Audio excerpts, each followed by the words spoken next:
Hello Jharkhand, welcome to learners garage education. Start करते हैं English language test का part number 41। Paper 1 में GSS CGL के एग्जाम में 30 क्वेश्चन बनेगा। 30 क्वेश्चन आपका पैसे से बनेगा, उसको भी कुछ कुछ पार्ट मैं करवाऊंगा, बट आपका रीडिंग स्किल सही नहीं रहेगा तो पैसेज वगैरह बनने वाला नहीं है। पीडीएफ इसका आपको टेलीग्राम पे मिल जाएगा, तो उसको पीडीएफ जरूर डाउनलोड कर लीजिएगा। बाकी आप लोग का जो मैराथन क्लास चल रहा है उसका पीडीएफ आपको वहीं पे मिलेगा। तो मैराथन क्लास जीएसएस सीजीएल वाले खासकर जरूर ज्वाइन करें, बहुत ज़्यादा फ्रूटफुल लगा। उसमें previous year, computer knowledge, general knowledge, Jharkhand GK सब कुछ एक ही में इंक्लूड है वीडियो में। ओके, और बहुत ही डिटेल में पढ़ा रहा हूँ, और कोई भी चीज़ जो है आपका टू द पॉइंट एकदम पढ़ा रहा हूँ, तो उसको आप लोग जरूर ज्वाइन कीजिए, बहुत ज़्यादा फ्रूटफुल होगा। और उसका पीडीएफ जो है आप रात को आपको मिल जाता है 10 बजे तक, तो उसको जरूर रिवाइज कर लिया कीजिए। 24 घंटा में, 7 दिन में, 14 दिन में, 21 दिन में ये सब रिवीजन करने का कुछ कुछ होता है, तो रिवीजन करते रहिए। रिवीजन नहीं कीजिएगा तो आपका कुछ नहीं होने वाला है। दूसरा बात है, आप लोग कंप्यूटर का और जनरल साइंस का जो प्लेलिस्ट में सारा वीडियो पड़ा है उसको चेकआउट जरूर कर लें। ओके, और उसके बाद जैसे मैराथन क्लास ज्वाइन कीजिए, बहुत ही ज़्यादा फायदा हो जाएगा। 2 लेक्चर आप लोगों को जरूर रिवाइज कर लेना है, कंप्यूटर का और जनरल साइंस का, प्लेलिस्ट में आपको मिल जाएगा। चलते हैं, पीडीएफ इसका टेलीग्राम पे मिल जाएगा। पेपर 1 का कोर्स है, इंग्लिश लैंग्वेज, हिंदी लैंग्वेज अगर पढ़ना चाहते हैं तो जस्ट फॉर 399 इसको ज्वाइन कर सकते हैं। Question number first, fill in the blank with correct word. Correct word से आपको भरना है। एक सेंटेंस है, रीड करते हैं। The first band was sent as a dash to mislead the thugs. First band को क्या किया गया? सेंड किया गया ताकि ठग को मिसलीड किया जा सके। यहाँ पे एक सही वर्ड क्या होना चाहिए? टेम्पटेशन, डिटर्मिनेशन, परसुएशन या फिर डिक्वाय। तो यहाँ पे इसका सही आंसर डिक्वाय होगा। आपको मीनिंग समझ में आना चाहिए, उसके बाद ही तो बनने वाला है। और फिलर्स में देखिएगा, जैसे सीजीएल के एग्जाम में फिलर्स वगैरह पास्ट ईयर में ज़्यादा पूछते हैं ना, थोड़ा सा ध्यान रखें। सही वर्ड डिक्वाय होगा। डिक्वाय क्यों? क्योंकि ध्यान दीजिए, यहाँ पे ठग्स वगैरह सपोज कीजिए खड़ा है, क्या है, ठग लोग खड़ा है, तो उसको मिसलीड करने के लिए एक बहन भेजा गया था। तो यानी कि कोई पर्सन कहीं घात लगाकर बैठा हुआ है, ठीक है, कि आप आए और आप पे अटैक करेगा, तो उसको मिसलीड करने के लिए, यानी कि उसको एल्योर करने के लिए आप लोग जो है वर्ड डिक्वाय का यूज करते हैं, ताकि उन लोगों का मेन मकसद से भटकाया जा सके। उस केस में जो है डिक्वाय यूज करता है। समझ में आया? किसी को ऐसा प्रलोभन देना या आकर्षित करना ताकि मेन मकसद से क्या हो जाए, वह भटक जाए। In that case we use decoy. तो डिक्वाय का मतलब ये होता है मिसलीड करना, एल्योर करना, इंटैक्स। इंटैक्स मतलब ये एल्योर करना होता है, अट्रैक्ट करना। ओके, इनसे चला गया डी। मेन मकसद से भटकाने के लिए जैसे डिक्वाय यूज किया जाता है। जैसे कि ठग्स लोग खड़े हैं, उधर से एक बहन भेज दिए और हम लोग बैक रास्ते से इधर से निकल गए, ठीक है, तो इस तरह से इसको भटकाया जा सकता है। क्वेश्चन नंबर 2 देखिए, select the correctly spelled word. बहुत ज़्यादा मेंटेनेंस लाइफ में हो रहा है, बताइए कि मेंटेनेंस का सही स्पेलिंग क्या होगा? MAINTAINANCE, MAINTENANCE, मेंटेनेंस, या फिर MENTAINANC। क्या होना चाहिए मेंटेनेंस का सही स्पेलिंग? सही स्पेलिंग बताइए। इसका सही स्पेलिंग होगा बी। मेंटेनेंस करना, मैनेज करना, पर आपको लाइफ में बहुत सारा चीज़ को उसको बोलते हैं मैनेज करना, ठीक है। तो मेंटेनेंस हो गया सही स्पेलिंग, MAINTENANC, यही होता है मेंटेनेंस का सही spelling. Option number be the correct answer. तो इस तरह से भी आपसे क्वेश्चन पूछे जाने वाला है। ओके, कौन सा स्पेलिंग सही है या कौन सा गलत है, तो ध्यान से देख लीजिएगा। सारा पार्ट अगर वीडियो का आप देख 41 आ चुका है, अगर चेकआउट कीजिएगा तो बहुत सारे ऐसे क्वेश्चन देखने को मिलेगा। और मैं जो है प्रीवियस ईयर भी डिस्कस कर चुका हूँ जेसीजीएल का। मूव करते हैं क्वेश्चन नंबर 3 की ओर। Question 3 is improve the underline part of the sentence. बोला जा रहा है कि जो अंडरलाइन पार्ट है सेंटेंस का उसको इंप्रूव कीजिए, और नहीं अगर इंप्रूव होगा तो नो इंप्रूवमेंट नीडेड चला जाएगा। I can't tell you now whether I will be able to come or not. इसमें क्या गड़बड़ी है? तो इस सेंटेंस में कोई गड़बड़ी नहीं है। यहाँ पे देखिएगा, वेदर के साथ और वेदर के साथ यहाँ पे और आया है, वेदर के साथ यहाँ पे और आया है। वेदर और नॉट ओनली बट आल्सो, ये सब सुने होंगे, आल्दो, एट वगैरह, बोथ एंड होता है। तो सारा कनेक्ट करने के लिए जो होता है कोरिलेटिव कंजक्शंस होते हैं, ठीक है, जो कि पेयर में आता है, सेम टाइप के क्लाउज को ऐड करने का काम करते हैं। तो वेदर के साथ और लगा हुआ है, तो बिल्कुल सही, सेंटेंस में कोई गड़बड़ नहीं है। I can not tell you whether I will be able to come or not, ठीक है, मैं कह नहीं सकता हूँ कि मैं आ पाऊंगा या फिर नहीं आ पाऊंगा। ओके, तो कोई गलत नहीं है। वेदर के साथ और ही लगता है, ठीक है, तो देख लीजिएगा। आल्दो के साथ एट लगता है, नॉट ओनली बट आल्सो, ये सब से आपको ना क्वेश्चन आता है, तो इस सबको ध्यान रखिएगा, ये सबसे आता है, ये सब पेयर में आते हैं। तो हमेशा वेदर के साथ और आएगा, ऑल्दो के साथ एट आता है, बोथ के साथ एंड आता है, नॉट ओनली के साथ बट आल्सो आता है। ओके, तो ये सब देख लीजिएगा। आंसर हो गया नो इंप्रूवमेंट नीडेड। ओके, चलिए, अनलेस वगैरह तो आप लोग कंडीशन वगैरह के लिए यूज करते हैं, और अनलेस जो है अनटिल जो है टाइम के लिए यूज करते हैं। सिंस वगैरह जो है आप लोग जो है फिक्स टाइम के लिए यूज करते हैं, और फोर जो होता है पीरियड ऑफ टाइम के लिए यूज करते हैं। चलते हैं क्वेश्चन नंबर नेक्स्ट की ओर। क्वेश्चन 4 आता है, give the meaning of the idiom. ये एक इडियम है, इसका मीनिंग बताइए। Be on a high alert. सुने कभी कि जो इंडियन आर्मी है हाई अलर्ट पे है, तो इसका मतलब क्या होता है कि be on a high alert, मतलब कि हाई अलर्ट पे रहना। इसका क्या मतलब होता है? लाइकली टू फेस प्रॉब्लम्स यानी कि प्रॉब्लम को फेस करना, be very much in demand for something यानी कि कोई चीज़ का डिमांड बहुत ज़्यादा है उस केस में, be watchful and ready to take action होगा, टेकन नहीं होगा, ready to take action, be known widely for your action यानी कि आप बहुत ज़्यादा जाने जा रहे हैं यानी कि प्रसिद्ध हो चुके हैं अपने काम के लिए, काम को लेकर। तो इसका मीनिंग क्या होना चाहिए, देखिए बी ऑन हाई लेट का सही मीनिंग होगा be watchful and ready to take action यानी कि एकदम वॉचफुल रहना, वॉचफुल मतलब चौकन्ना होता है, वॉचफुल मतलब क्या होता है एक पैर पर खड़े रहना यानी कि चौकन्ना रहना, तो be watchful and ready to take action यानी कि एकदम चौकन्ना रहना, कहीं से भी कुछ आएगा तो तुरंत ऐसे एक्शन ले लिया जाएगा। ओके ठीक है, ऑप्शन नंबर सी इसका सही चला जाएगा। मीनिंग समझ गया, be on high alert means be watchful and ready to take action, क्या होगा ready to take action. Question number 5, select the correctly spelled word. एक करेक्टली स्पेल्ड वर्ड आपको बताना है, एक वर्ड लिखा हुआ है कंसेंटियस, इसका सही स्पेलिंग क्या होना चाहिए, CONSCIENTIOUS, CONACIENCETOUS, CONCIENTITIOUS, CONSCIENTIOUS, क्या होना चाहिए इसका सही स्पेलिंग कंसेंटियस का, इसका सही स्पेलिंग ए होगा। कंसेंटियस का सही स्पेलिंग CONSCIENTIOUS होता है। ये जो वर्ड है कंसेंटियस, इसका मतलब होता है जब कोई आप काम करते हैं ऑनेस्टली ईमानदारी से और फॉर्मली करते हैं दृढ़ता से तो उसको बोलता है कंसेंटियस। ओके तो समझ लीजिएगा, दशरथ मांझी के जैसा कि एकदम पहाड़ तो काट देना है तो काट देना है। ओके चलिए आंसर हो गया ए। अब एरर बताइए, इसमें क्वेश्चन है आपके पास, उसमें एरर ढूंढिए अगर है तो। The proposals are now under considering by the board of governors, board of जो गवर्नर्स थे उनके द्वारा जो प्रपोजल्स है प्रस्ताव है क्या है अंडर कंसिडरिंग है यानी कि विचार में है, अभी उसको मतलब बोल सकते हैं कि अभी होल्ड पर है, उन पर विचार किया जा रहा है। कहाँ पे एरर है, पार्ट ए में, बी में, सी में या फिर डी में। देखिए यहाँ पे आपको अंडर एक प्रीपोजिशन दिख रहा होगा, क्या होगा अंडर जो है एक प्रीपोजिशन दिख रहा है और अंडर प्रीपोजिशन के बाद क्या आता है ऑब्जेक्ट आता है, क्या आता है प्रीपोजिशन के बाद ऑब्जेक्ट आता है, कभी भी सब्जेक्ट नहीं आता है। अब यहाँ पे अगर आप लोग नाउन यूज करते हैं तो नाउन को तो आप लोग ऑब्जेक्टिव केस में और सब्जेक्टिव केस में लगभग सेम ही रहता है, लेकिन कहीं भी अगर प्रोनाउन आ जाए, क्या आ जाए प्रोनाउन आ जाए, तब जो है आपको क्या करना होगा, तब जो है उसको ऑब्जेक्टिव केस में यूज किया जाता है।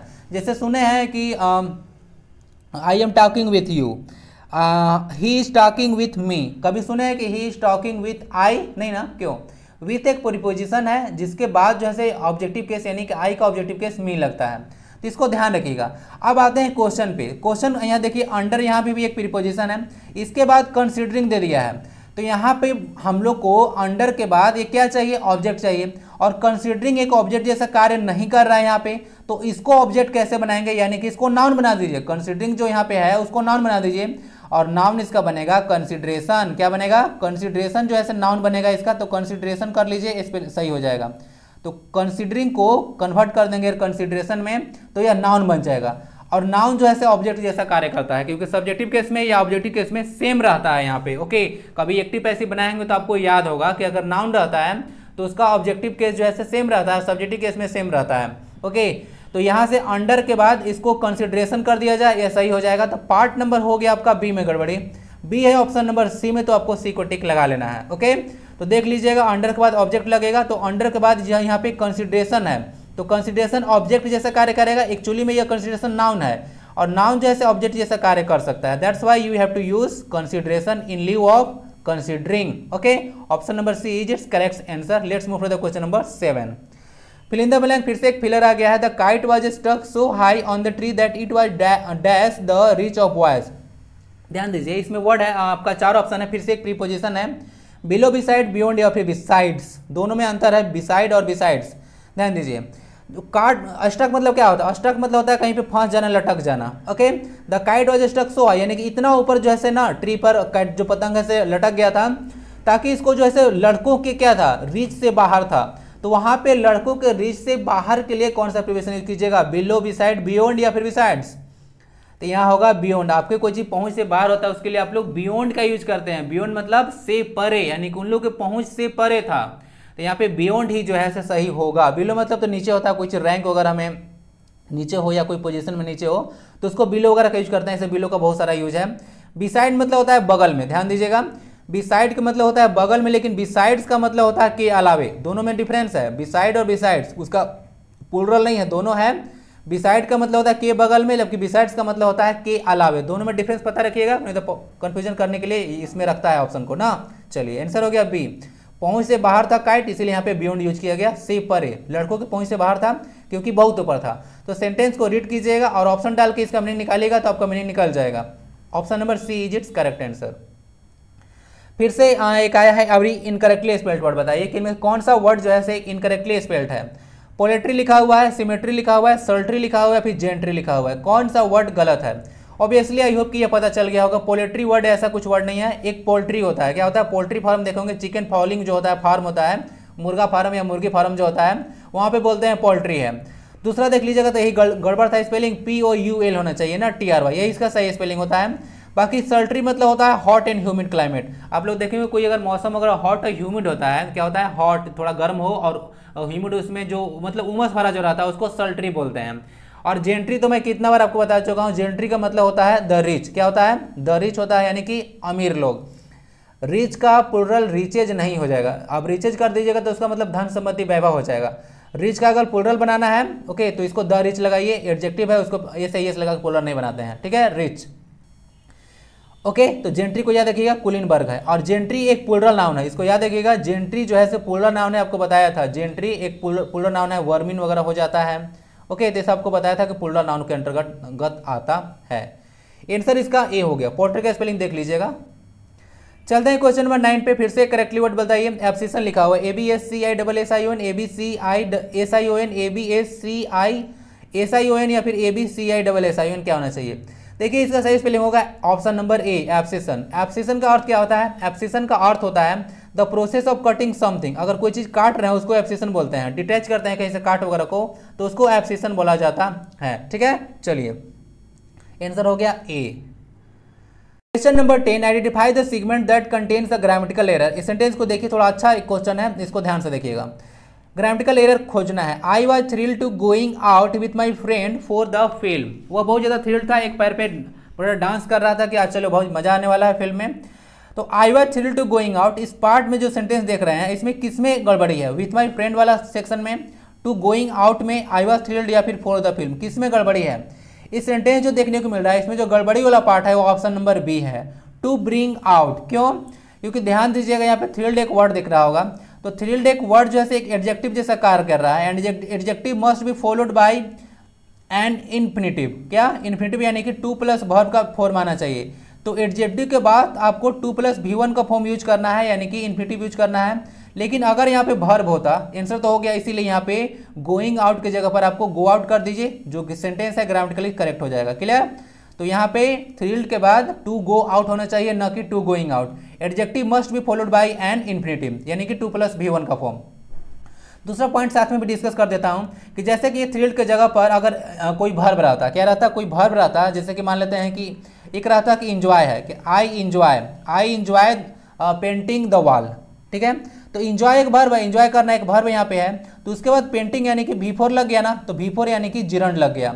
तो अगर कोई वर्ब आता है तो उसके बाद जिरंड यूज किया जाता है, और अगर कोई एडजेक्टिव का फॉर्म आता है तो उसके बाद आपको इन्फिनिटिव का यूज करना है। तो इस तरह से ऑप्शन बी में एरर था, तो ऑप्शन नंबर बी इसको लगा लीजिए। ओके तो समझ लीजिएगा, an adjective must be followed by an infinitive and a verb must be followed by a gerund. तो इसको ध्यान रखिएगा। ओके कौन जिरंड है, ओके कौन इन्फिनिटिव है, सब पहचानने भी आना चाहिए, कहाँ पे वर्ब है, कहाँ पे एडजेक्टिव जैसा कार्य कर रहा है। एक वर्ड जो है सेंटेंस में अलग तरीके से कार्य करता है। पार्ट ऑफ स्पीच वगैरह देखिएगा तो एक जो वर्ड है वह सेंटेंस में अलग अलग तरीके से कार्य कर सकता है। आंसर हो गया इसका B.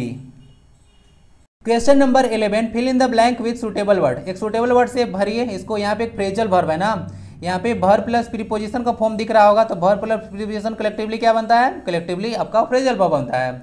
I am going to dash the meaning of this word in the dictionary.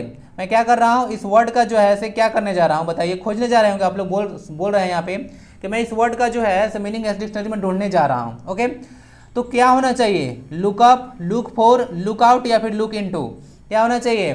देखिए कोई चीज़ कहीं से अगर कोई चीज़ डेटा वगैरह है, कोई चीज़ कोई सूची वगैरह से या डिक्शनरी वगैरह से कोई चीज़ आप लोग सर्च करते हैं तो वहाँ से लुकअप होता है, क्या होता है, लुकअप का यूज किया जाता है, याद रखिएगा।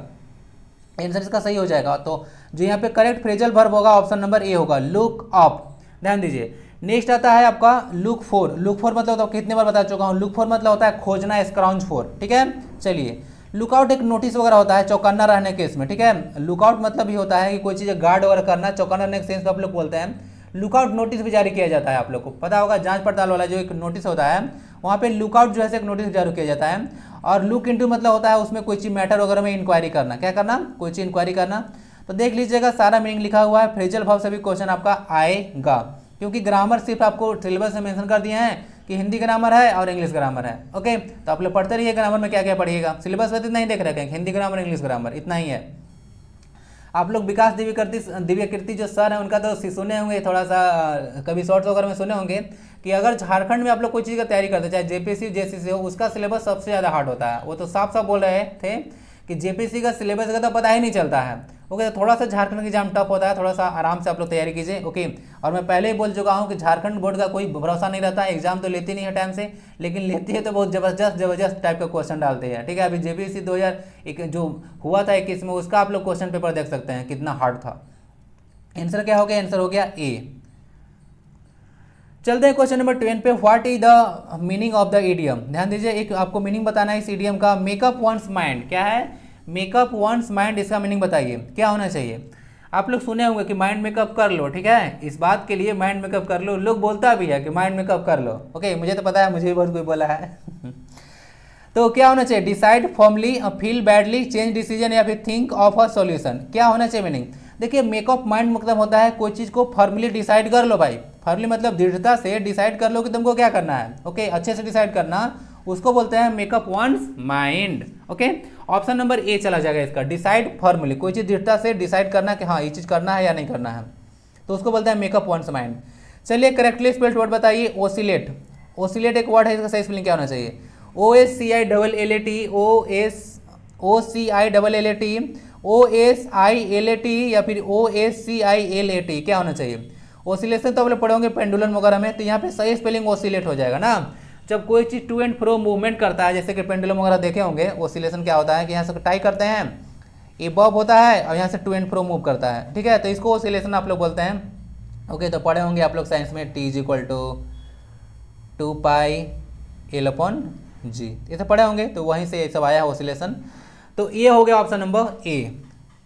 यहाँ पे लिखा हुआ भी कुछ है, देखें, moving to and fro. To and fro का मतलब याद रख लीजिए ना, टू एंड फ्रो एक फ्रेज है जिसका मतलब हियर एंड देयर होता है ना, हियर एंड देयर, तो ए होता है आपका टू एंड फ्रो का मीनिंग।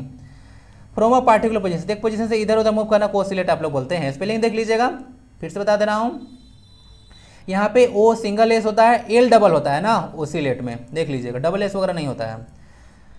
एंटोनिम बताना है प्लॉमेट का। प्लॉमेट एक वर्ड है, इसका जो है से आपको एंटोनिम बताना है, क्या होना चाहिए, कट शॉर्ट, राइज, फॉल या फिर डिनाई। तो देखिए, प्लॉमेट का मतलब होता है कोई चीज़ जो है से फॉल करना, क्या करना, फॉल करना, नीचे खिसकना या गिरने के सेंस में प्लॉमेट का यूज करते हैं। तो गिरना होगा, जिसका मीनिंग क्या होना चाहिए, देखिए यहाँ पे जो है ना, इसका जो सिनोनिम्स रहेगा मीनिंग, वो वाला भी वर्ड उसमें डाला रहता है, तो थोड़ा सा ध्यान रखिएगा, अगर सेनो एंटो में कन्फ्यूजन हुआ तो गया काम से क्वेश्चन। इसका आंसर हो जाएगा ऑप्शन नंबर बी, राइज होना चाहिए। प्लॉमेट मतलब होता है कोई चीज़ नीचे गिरना, खिसकना। स्कीड भी वर्ड याद रखिएगा, स्कीड भी इंपॉर्टेंट है, स्कीड मतलब भी नीचे खिसकना होता है। तो प्लॉमेट, स्कीड और फॉल, ठीक है, तो इसका क्या हो जाएगा मीनिंग, इसका हो जाएगा ऊपर चढ़ना यानी कि राइज करना। और राइज के लिए एक वर्ड है सोर, SOAR ना, तो सोर मतलब ऊपर चढ़ना, इंक्रीज करने के सेंस में इसको यूज किया जाता है।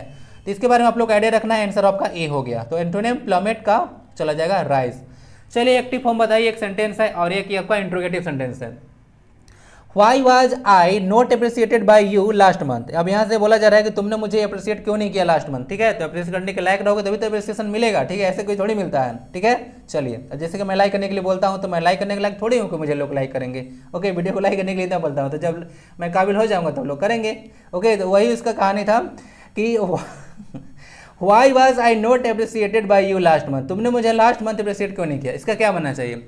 सेंटेंस आप लोग वाज देख रहे हैं, वाज के बाद आपको क्या लगा हुआ है, वाज के बाद आपको भीतरी लगा हुआ है, यानी कि आप लोग देख सकते हैं वाज भीतरी जो यूज हुआ है, तो आपका सिंपल पास्ट टेंस है, क्या है, सिंपल पास्ट टेंस है, वहीं पे वाज वेयर प्लस भीतरी का यूज किया जाता है। अगर कंटिन्यूअस होता तो वाज के बाद बीइंग होता, प्रेजेंट होता तो बीइंग होता, कोई भी कंटिन्यूअस टेंस में बीइंग जरूर लगता है। और टोटल जितना भी 12 आपका टेंस है उसका 8 ही पैसिव फॉर्म होता है, किसी भी प्रेजेंट परफेक्ट कंटिन्यूअस टेंस का नहीं होता है पैसिव, और फ्यूचर कंटिन्यूअस का नहीं होता है। इस तरह से 8 ही रूल आपको पढ़ना है, कोर्स में सारा पढ़ा चुका हूँ।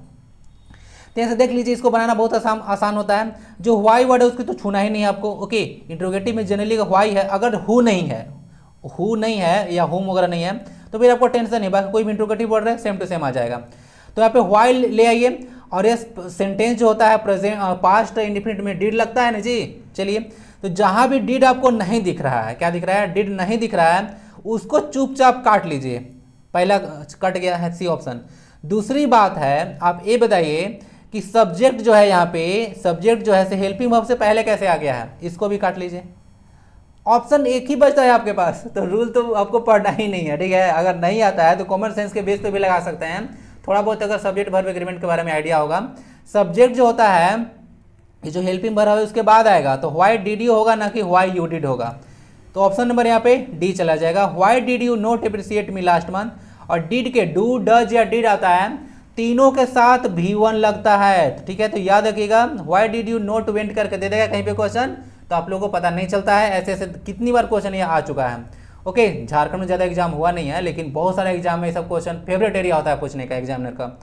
ओके, समझ गया। तो डिड के बाद हमेशा V1 यूज करना, इसीलिए अप्रिशिएट यूज किया हुआ है। ओके, तो इसको ध्यान से देख लीजिएगा। यहाँ से एक ऑप्शन था, यहाँ पे अप्रिशिएट कर दिया था, तो हो सकता है डिड को आगे करके यू को आगे लगा दे और अप्रिशिएट कर दे, ऐसे भी ऑप्शन आपको डाले जा सकते हैं। तो कंफ्यूजन लोग कराएगा, तो कंफ्यूजन नहीं होने का। क्वेश्चन नंबर 16 देखिए, एक एंटोनिम बताइए। और देखिए, जैसे सीजल का आप लोग जो एग्जाम है उसको एनालाइज कीजिएगा, तो थोड़ा सा ना आप लोग ध्यान दीजिए। जो वोकैब सेक्शन होता है, वोकैबलरी जो सेक्शन है, उससे ऑन एन एवरेज आपको 10 क्वेश्चन देखने को मिल रहा है, जहाँ पे synonyms, antonyms, one word substitution, idioms and phrases, correctly spelled words, phrasal verbs, ये सारा जो सेक्शन है उसमें ऑन एन एवरेज आपको 10 क्वेश्चन देखने को मिल रहा है। तो ये सारा सेक्शन को आप लोग अथवा में लेके मत चलिएगा, ठीक है। इसको भी आप लोग को part and parcel of your syllabus समझना है। यहाँ से क्वेश्चन 10 क्वेश्चन बन जाएगा, ठीक है। लगभग 10 क्वेश्चन पास्ट ईयर का आप लोग देखिएगा, तो लगभग 10 क्वेश्चन यहाँ से बनने वाला है, तो इसको छोड़ के मत जाइएगा। नॉक्सियस देख लीजिए वर्ड, नॉक्सियस का मतलब क्या होता है, नॉइजी, साइलेंट, लेदल या फिर हार्मलेस, क्या होना चाहिए, इसका एंटोनिम बताना है। देखिए, नॉक्सियस का मतलब होता है हार्मफुल, क्या होता है, नॉक्सियस का मतलब होता है हार्मफुल। कोई चीज अगर हार्मफुल है तो उसको आप लोग नॉक्सियस बोलते हैं। ओके, तो नॉक्सियस का मीनिंग क्या होना चाहिए, तो नॉक्सियस का मीनिंग हार्मफुल हो गया, अपोजिट मीनिंग आप लोग को हार्मलेस डाल लीजिए। ओके, यहाँ पे लेदल जो वर्ड देखने को मिल रहा है वो भी इसका एक सिनोनिम से हो जाएगा। ओके, तो नॉक्सियस का मतलब होता है हार्मफुल, तो अपोजिट मीनिंग चला जाएगा हार्मलेस। देख लीजिए यहाँ पे जो नॉक्सियस वर्ड है इसका मतलब होता है हार्मफुल, लेदल या फिर डेडली वर्ड याद रखिएगा, सबका मतलब घातक या एक तरह से हानिकारक हो जाता है। ओके, बाकी हार्मलेस है, इसका कुछ वर्ड देख लीजिएगा, इनोकुअस, बहुत ही इंपॉर्टेंट वर्ड है इनोकुअस, ठीक है। तो इनोकुअस मतलब क्या होता है, हार्मलेस, और गुड मतलब होता है अच्छा, तो इनोकुअस, हार्मलेस, इनोकुअस को याद रखिएगा। एक नॉक्सियस एक वर्ड है ऑब्नॉक्सियस, नाम सुने हैं किसी का, ऑब्नॉक्सियस मतलब होता है कोई चीज अनप्लीजेंट टाइप का, ऑफेंसिव या फिर नेस्टी टाइप का ना, तो कोई चीज अनप्लीजेंट टाइप का चीज है तो उसको ऑब्नॉक्सियस बोला जाता है, ठीक है, जो बर्दाश्त ना हो, ची ची ची करने लगे लोग। इनसे चले डी, चलते हैं क्वेश्चन नंबर नेक्स्ट पे। क्वेश्चन 17 देखा जाए, find out the segment that contains error. आपको एक सेंटेंस दिया हुआ है, उसका एक सेगमेंट है जिसमें कोई एरर है, पता कीजिए। His father won't be able to leave for Varanasi until they will have arrived, क्या होना चाहिए, कहाँ पे गड़बड़ी है। देखिए, एक स्ट्रक्चर होता है, एरर कहाँ पे है, या देखिए, his father won't be able, won't किसको बोलते हैं, जो विल नॉट होता है उसको आप लोग शॉर्ट में वोंट बोलते हैं। तो विल नॉट को ऐसे लिखा हुआ है यहाँ पे, इसको ध्यान रखें, विल नॉट को ऐसे लिखा हुआ है, विल नॉट को वोंट लिख दिया है। तो his father won't be able to leave for Varanasi, ध्यान दीजिए यहाँ पे एक कंडीशनल सेंटेंस है, आप लोग पढ़े हैं कभी कि यदि वह आएगा तो मैं जाऊंगा, यदि वह आएगा तो मैं जाऊंगा, यदि वो पैसा देगा तो मैं अपना सुख खरीदूंगा, तो इस तरह से कंडीशनल होता है। तो ध्यान दीजिएगा, यदि वह आएगा तो मैं जाऊंगा, आप लोग गागेगी पढ़ के आते हैं, ठीक है, तो उसमें आप लोग जो यूज कर देते हैं फ्यूचर में, गागेगी आप लोग फ्यूचर टेंस में पढ़ के हैं कि उसमें गागेगी होता है। ओके, आएगा जाएगा हो गया। हिंदी में और इंग्लिश में तो बहुत डिफरेंस है, ठीक है, हिंदी और इंग्लिश में इस तरह की जो स्ट्रक्चर होता है उसमें बहुत डिफरेंस होता है, तो थोड़ा सा आपको समझना होगा। यहाँ पे एक कंडीशनल बन जाता है कि अगर वह आएगा नहीं, अगर वह आता है तो मैं जाऊंगा, तो जिसमें अगर वह आता है, जिस अगर जहाँ पे भी कंडीशनल लग जाए उसमें आप लोग प्रेजेंट टेंस का रूल करते हैं, यानी कि प्रेजेंट इंडेफिनिट टेंस का रूल यूज करेंगे। तो उसका जो जाना है से आने पर निर्भर है, तो यहाँ पे कंडीशनल बन गया, तो यहाँ पे इस वाला जो अनटिल अनलेस वाला जो क्लाउज बनेगा, तो उस वाले क्लाउज में आपको प्रेजेंट इंडेफिनिट टेंस का रूल यूज करना है, जिसमें क्या होता है, सब्जेक्ट प्लस होता है V1 या V5 प्लस ऑब्जेक्ट होता है। ओके, तो यहाँ पे दे विल हैव अराइव्ड जो है आपका फ्यूचर परफेक्ट टेंस को बना दिया है, तो इसी पार्ट में आपका एरर था, until they will have arrived नहीं, अनटिल दे अराइव होना चाहिए सिर्फ, क्योंकि प्रेजेंट इंडेफिनिट टेंस यूज करना पड़ेगा। क्लियर, तो आई होप कि ये समझ में आ चुका होगा। उनका जाना जो है से आने पर निर्भर है, तो यानी कि अगर वे आते हैं तब मैं जाऊंगा, अगर वे लोग आते हैं इसे तो वे नहीं बोलेंगे, वे लोग बोलेंगे, ठीक है। एक वर्ड होता है वे, समझते हैं इसको, वे और वे लोग में काफ़ी अंतर होता है। कैसे, ध्यान दीजिए, यह भी हिंदी ग्रामर का है। वे लोग मतलब तो सिंपली आप लोग दे यूज कर देते हैं, लेकिन देखें वे के लिए आप लोग ही यूज करते हैं। तो ऐसा क्यों, ही मतलब वह होता है। जब कोई एक बड़ा इंसान रहेगा तो उसको क्या बोलेगा कि वह आ रहे हैं, वह आ रहा है, वे आ रहे हैं यूज कीजिए। तो कोई बड़े लोगों का रिस्पेक्ट देने के लिए यूज करते हैं आप लोग इस तरह से। ओके, तो वे जो है रिस्पेक्ट देने के लिए हिंदी में यूज किया जाता है, इंग्लिश में तो ही होता है। ओके, समझ चुके हैं। आई होप कि यह चीज क्लियर होगा। Until they will have arrive को हटाइए और अनटिल दे अराइव लगा लीजिए, यहाँ पे अराइव कर लीजिए, सेंटेंस ग्रामेटिकली करेक्ट हो जाएगा। क्लियर। तो आई होप कि यह बहुत अच्छा क्वेश्चन था, तो समझ में आ चुका हो। कंडीशनल वगैरह पे क्वेश्चन आते हैं ना, देख लीजिए। क्वेश्चन नंबर 18 पे मूव करते हैं। फिर से एक एंटोनिम बताना है हेडोनिस्ट का। सुने हैं किसी एक हेडोनिस्ट पर्सन को? हेडोनिस्ट का मतलब क्या होता है? देखिए, हेडोनिस्ट का मतलब होता है प्लीजर सीकर। तो क्या लगा दे प्लीजर सीकर? लगा लीजिए। गलत हो गया, क्यों? क्योंकि आपको से सिनोनिम्स नहीं एंटोनिम पूछा है, ठीक है। तो इस सब चीज़ ध्यान दीजिए थोड़ा थोड़ा। हेडोनिस्ट का मतलब होता है प्लीजर सीकर, यानी कि जो लाइफ में ना हमेशा उसका लाइफ स्टाइल ऐसा होता है, जो हमेशा मौज मस्ती करना सोचते रहता है, उसको हेडोनिस्ट बोलते हैं, ठीक है। आनंद में जो जीवन व्यतीत करने वाला होता है उसको हेडोनिस्ट बोलते हैं। इसका मतलब हो जाएगा एस्केटिक। क्या होगा? एस्केटिक एक वर्ड है, वह हो जाएगा इसका एंटोनिम। एस्केटिक मतलब होता है ना, कोई चीज़ आप देखें, कोई एकांत वगैरह में चले जाता है, ठीक है, बाकी दुनियादारी से कोई मतलब नहीं है, उसको बोलते हैं एस्केटिक। ओके, आंसर डी हो गया। हेडोनिस्ट का मतलब क्या होता है? प्लीजर सीकर, यानी कि लाइफ में जो हमेशा आनंद वगैरह खोजते रहता है। एस्केटिक मतलब होता है ऑस्टियर, एब्स्टिनेंट और हर्मिट। एब्स्टिनेंट के साथ प्रीपोजिशन फ्रॉम यूज करता है, मतलब किसी चीज़ से दूर रहना या परहेज करना का सेंस में एब्स्टिनेंट वर्ड को यूज किया जाता है, जिसके साथ प्रीपोजिशन फ्रॉम आता है, देख लीजिएगा।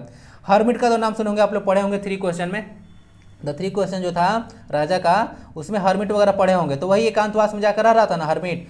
ओके, तो चलिए, तो आप लोग को भी ना अगर आत्मज्ञान की प्राप्ति करना है ना, तो एकांतवास में रहिए, ठीक है। वो जो ज्ञान मिलेगा ना, वह दोस्तों लोग को रहने साथ नहीं मिलने वाला है, ठीक है। चलिए, तो एस्केटिक वगैरह देख लीजिए, इसका हो गया। बाकी कावर्ड का मतलब होता है कि याद रखिएगा, एक वर्ड है कावर्ड। कावर्ड मतलब क्या होता है? डरपोक। उसका मतलब होता है चिकन हार्टेड। एक जो इडियम याद रख लीजिएगा, चिकन हार्टेड का मतलब होता है डरपोक।